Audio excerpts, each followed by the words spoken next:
Hello, good afternoon. Today I'm going to be talking about audiovisual technologies. My name is Ashley Hooser.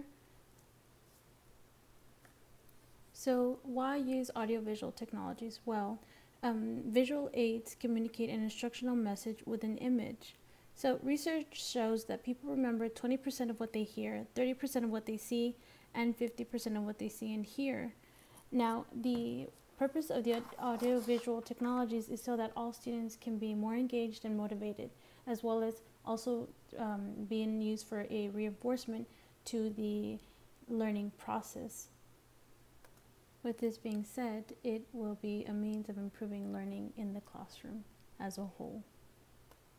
So we begin with the first and very well known audiovisual aid, which is the TV. So it says that the broadcasting is of still or moving images through radio waves to receive that project the image on a picture tube is what a TV is. So some of the examples that can be used on the TV is you can show current events. Take for example when the 9/11 happened. Many teachers brought in the TVs that were turning on their televisions and trying to reach out to students and tell them what was going on with the current events, because it's always very important to tell them whether about the politics, about the events, the social events that are happening, the cultural events, and students can be well aware of what is going out there and not just be in a closed-minded and just not just have that closeness of views. TVs are also good examples when trying to show students videos and movies about lessons. So let's say, for example, you're in English class in high school and you are reading the famous book of Romeo and Juliet. Well, a lot of people cannot visualize and picture in their heads what they mean by the acts and the certain scenes and the way they used to speak back then. So when a teacher can show them the movie about the Romeo and Juliet, then the students have a better knowledge and a better image in their head of what they're actually reading, and they can comprehend and they can understand what the book itself is all about. Some of the benefits with the TV is the enhancement to teaching and learning, the motivation of students, and the reinforcement. Now, the enhancement to teaching and learning, well, it is basically, you can actually use the TV as a helpful tool to be able to make the students understand what the lessons or the objectives are. As well, it gives them motivation to students, because many of the times, students don't really understand what the textbook is about, and you adding more emphasis on the classroom and the teaching, students can get motivated because they see your effort as a teacher trying to show them every piece, every idea that you can get to have them understand fully and comprehend the instructional task.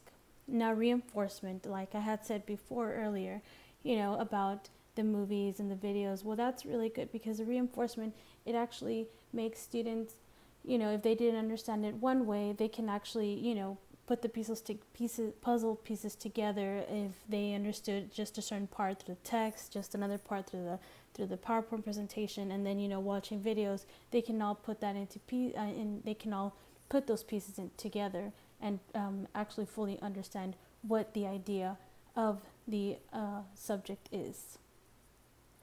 Now, there are some challenges to the TV.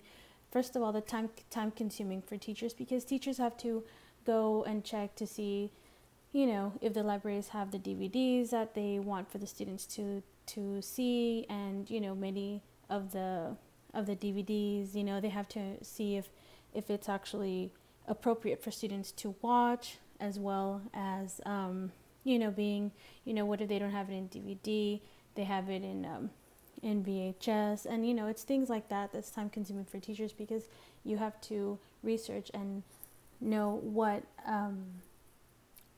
videos are out there that can be helpful for the students. Also, space in classroom. Well, the classroom itself is not really a big class, a big space.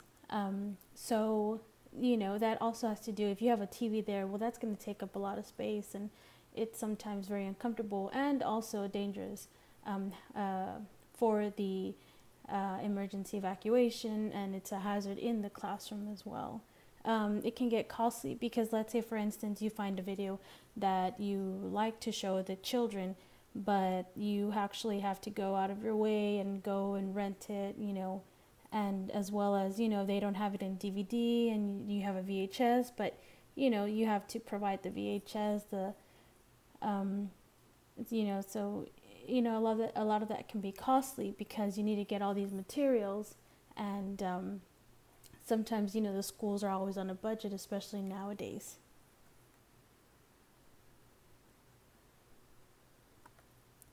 Here are some helpful links that are also good to read. They also are good tutorials and blogs on about teachers that have done studies. So this is a good. These are three good helpful links to knowing more about TV in the classroom.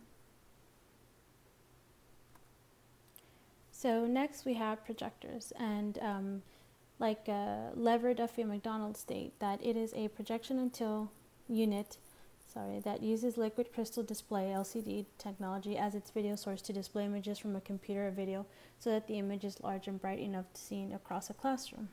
So some examples, you can add visuals to note outlines. So let's say you have the notes, you give out notes, outlines to the students, and sometimes it's good to go over the notes, and you can actually maybe link some of the outlines to other websites so that students can understand and have a better visualization and understanding of the topic that you're talking about.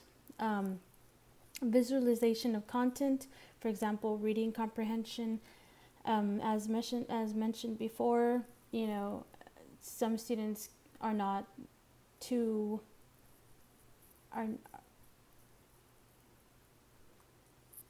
so sometimes it's good to put up YouTube videos and things like that so that the students can understand what they're reading, as well as reading comprehension. Let's say which takes us actually to the whole class participation. So reading out loud, you can actually see the projector, and you can see what the class in whole is reading, and that can also help students with the comprehension. Listening to other students and seeing how they pronounce certain words, that's a really good way to teach kids. Also, when dealing with whole class participation, for example, you can put up tests that have already given out, and now you're reviewing the test, as well as quizzes and educational games. All that is that's a participation of the entire class, because you all can go over the answers and questions that you all might have had from previous lessons. And I think that is a great way, because it can help students so that when they go back to the next lesson, they can actually relate it to what they had missed in the beginning. The benefits of having a projector is you can connect a laptop or a computer, basically anything that has media in it, and it can project it. It can also make small things big. So, unlike, the TVs that the back row of the classroom is always complaining about how the TV looks very fuzzy, and, some of them can't see all the way in the back. The projector, it actually has it makes things a lot bigger, so that way all students in the classroom are able to see it.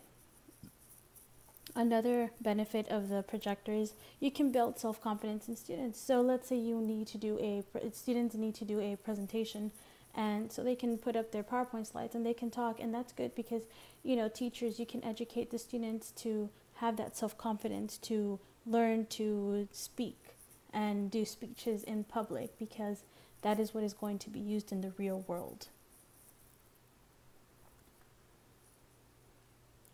Now, some of the challenges is obviously, technical difficulties. Sometimes the projectors won't work, and that, can backtrack your lesson plans for the week, and so that getting back on track is going to be hard. Projectors could also be very expensive, unfortunately, but and nowadays with the school having budgets, and it's a lot harder to just buy projectors, and it's okay if one breaks. You can buy it. Well, it's a lot harder, to just buy one and replace one.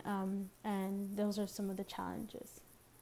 Also, here to my right, there are also helpful links as for tutorials and ideas on how to use projectors in the classroom. My third idea for an audiovisual technology is a webcast. So what is a webcast? It is a video broadcast via the internet. So some of the examples are conferences, webinars, live streaming videos that can be used in the teaching. So let's say, for instance, a teacher needs to get in touch with a parent over a certain student, but the parent is, very difficult to get a hold of. So conferences via the internet are actually very helpful, because the parent is also plays an important role when it comes to the student's learning ability. Also webinars. So let's say, for example, if a teacher has an in-service and the in-service is on the other side of the city, and during her conference period, well, that's difficult to go to. So in order to not waste time, well, the webinars is basically like a seminar, but it's online, and which is very, very efficient for the teacher as well to understand. Also, live streaming videos like vlogs or podcasts, it's also good to show the students these things in the classroom so that they can understand, give them a realistic experience. So let's say, for instance, for a live streaming video, you are a history teacher and you finally invite a speaker about the Nazi time, during the concentration camps and everything, and a guest speaker comes, a survivor from those concentration camps.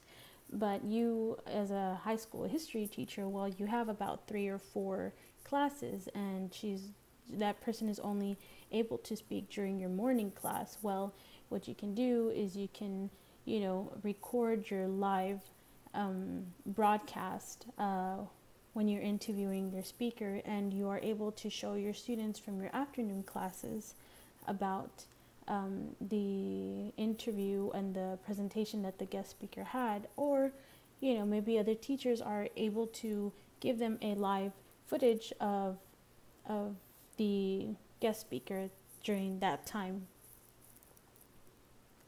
So some of the benefits is you can actually be anywhere, and that is very efficient because you can talk to a person anywhere around the world where you're at. It grabs the attention of students because you give them this realistic experience, and it makes students give the full attention to those webcasts. And as well as, obviously provides realism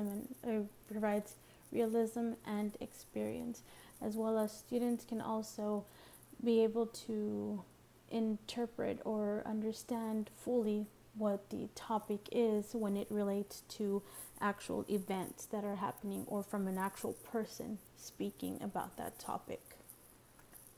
Now, some of the challenges are time, because you actually have to be in the same time. So let's say, for instance, let's go back to the conference or the live streaming video. Well, if you want to be speaking to the person, that sometimes, they're in nighttime while you're morning, and time has, it's a big challenge to actually get someone to talk to through the internet, do the webcast through the internet, and have the actual and manage time so that both of you can come to an agreement as to what time you will be meeting or showing those videos or the webcast. Another problem is the technical problems. So we come to again to technical problems, and it has to deal with the internet. Let's say your school's network. Well, it's not the greatest because there's so many computers and people are using the internet a lot. So it can slow down the webcast, and that can also you can also lose time in your day of teaching, and that will back you up, or the students will not fully get to see the entire webcast, which it's important to see it fully so that the students can have a full idea and understanding of what the webcast of what you are trying to teach them about. Finally, we come to the most renowned audiovisual aid, which is computers. So, computers is a programmable electronic device designed to accept data, perform prescribed mathematical and logical operations at high speed, and display the results of these operations. Mainframes, desktop and laptop computers, tablets, and smartphones are some of the different types of computers. So, some examples that computers are used for the teaching and learning is instructional games. So a lot of these students, especially like in the kindergarten, that they're trying to learn the ABCs or the numbers, or the first and second graders that are learning addition and subtraction, well, it's a lot more fun when they use instructional games. Like ABC Media, abcmouse.com is a very well-known website that children use for the primary grades. Also internet media, as in, you have YouTube, you have Facebook, Twitter, all those social media. They can be useful because students need to know the news about what's going on, or some students like to learn hearing, mostly with as opposed to just reading the book. A very good example are emails to students and teachers, or teachers to students, vice versa, or to other professionals within the schools, or parents as well. It is also good for searching for information if you're doing a report or research. And also it is great because students can create their own multimedia, which is wonderful because teachers are able to let students express the way, what good ideas it makes them understand. And it's always good to let students have a little bit of freedom and being able to express themselves and their ideas, and why they chose different ideas and topics to talk about and to make in their multimedia. Some of the benefits are engagement in learning. So the computers are a very, very big tool on the learning experience for the students, as well as the teaching experience for teachers, just because teachers can use laptops and computers to send out emails, or make their own web page for students that can go home and access any notes or anything in particular from home. As a teacher, it is also a benefit for computers to have in the classroom, because you get them ready for the 21st century, because nowadays everything involves computers and technologies in the work area, the home, the education, everywhere. Another benefit is communication. For example, the emails. That's a really big benefit, because it's a lot more efficient for teachers and students and parents and professionals and administration to communicate upon with each other. And the efficiency, obviously, because anywhere you are, anytime, you can communicate to whoever you want to the students, or you can make presentations anywhere on the go. So that's really a good, important issue on the benefits. And computers are also very good because they help those with disabilities, those that can't read, they can't write. There's so many software programs and hardware tools that can help students with disabilities, and there is no more excuse as to why the people with disabilities should not learn.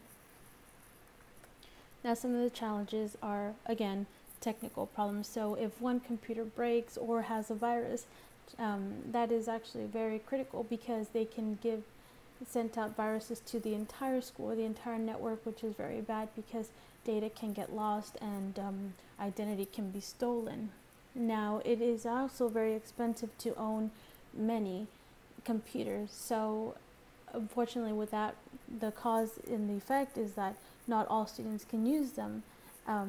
There's only a certain amount of computers in the classroom that not all students are able to use it at one time, which is a lot more difficult because students have to wait, and which can also make them behind on their work and on their learning process. Now to my right, I also have helpful links as to how computers are a good source for teaching and learning in the classroom.